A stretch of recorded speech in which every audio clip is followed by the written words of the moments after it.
सोचिए, दुनिया के दो सबसे करीबी दोस्त अमेरिका और ब्रिटेन एक छोटे से द्वीप को लेकर आमने सामने आ गए हैं। जी हाँ, और ये कोई मामूली झगड़ा नहीं है, बल्कि ये एक ऐसी कहानी है जो हमें दिखाती है कि दुनिया असल में नियमों से चलती है या सिर्फ ताकत से।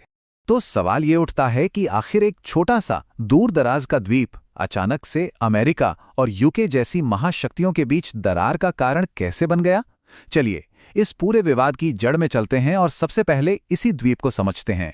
हाँ, तो हम बात कर रहे हैं डिएगो गार्सिया की। और देखिए, ये कोई आम टूरिस्ट आइलैंड नहीं है। इसकी लोकेशन और इसका मकसद, यही इस पूरी कहानी की सबसे अहम कड़ी है। आप इसे ऐसे समझिए कि ये हिंद महासागर के बीचों बीच एक बहुत ही जरूरी मिलिट्री अड्डा है, बिल्कुल एक चौराहे की तरह, जहां से पूरी दुनिया पर नजर रखी जा सकती है। इसकी लोकेशन ही इसे इतनी जबरदस्त स्ट्रेटेजिक पावर देती है। अब यहाँ एक मजेदार पेच है। इस द्वीप का मालिकाना हक बड़ा घुमावदार है। ये सीधे सीधे किसी एक देश का नहीं है। असल में ये द्वीप मॉरिशस का है, जिसने इसे 100 साल के लिए ब्रिटेन को लीज यानी पट्टे पर दिया हुआ है, और फिर ब्रिटेन ने इसे इस्तेमाल करने की इजाज़त अमेरिका को दे दी। तो एक तरह से ये 3 देशों का मामला है। तो सब कुछ ठीक चल रहा था, फिर अचानक इन दोस्तों के बीच ये दरार क्यों आई? एक खास घटना ने इस पूरे खेल को ही बदल कर रख दिया। हुआ ये कि अमेरिका ईरान पर एक बड़े हमले की तैयारी कर रहा था, और इसके लिए उन्हें एक लॉन्च पैड चाहिए था, एक ऐसी जगह जहां से हमला करना आसान हो। तो उन्होंने अपने सबसे करीबी दोस्त ब्रिटेन से मदद मांगी। प्लान था डिएगो गार्सिया का इस्तेमाल करने का, लेकिन ब्रिटेन ने साफ साफ मना कर दिया। अब सवाल है, ऐसा क्यों?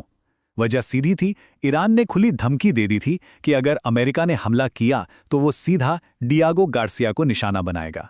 जाहिर है, ब्रिटेन अपने आप को इस लड़ाई में नहीं घसीटना चाहता था। और फिर ब्रिटेन की अपनी घरेलू राजनीति भी थी। स्टारमर सरकार पर कई तरह के आरोप लग रहे थे। अब ब्रिटेन के इस इनकार पर उस वक्त के अमेरिकी राष्ट्रपति डोनाल्ड ट्रंप भड़क गए।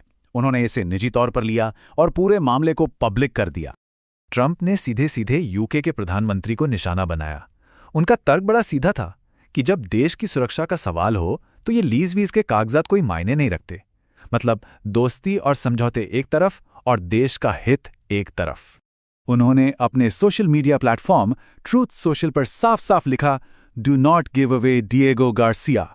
ये सिर्फ एक पोस्ट नहीं था, ये एक खुली चेतावनी थी। एक तरह से ये दिखा रहा था कि अमेरिका इस अड्डे को लेकर कितना सीरियस है। और यहीं से एक बहुत बड़ा सवाल खड़ा होता है, वो ये कि किसी भी सुपर पावर को उसकी मनमानी करने से कौन रोकता है?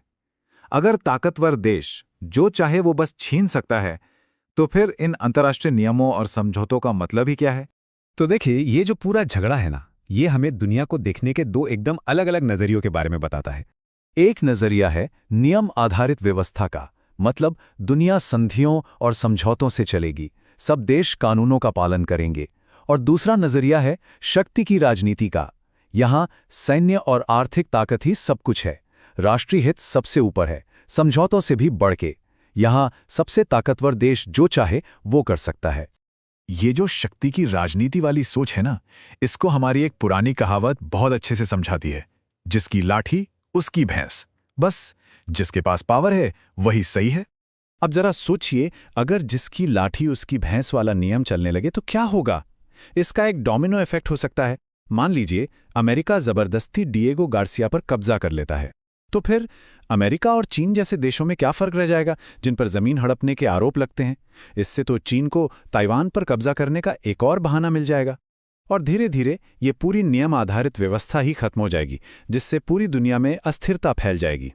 तो आखिर में ये समझना जरूरी है कि ये लड़ाई सिर्फ एक द्वीप की नहीं है, ये एक तरह का टेस्ट है जो ये तय करेगा कि दुनिया का भविष्य कैसा होगा, नियमों वाला या सिर्फ ताकत वाला।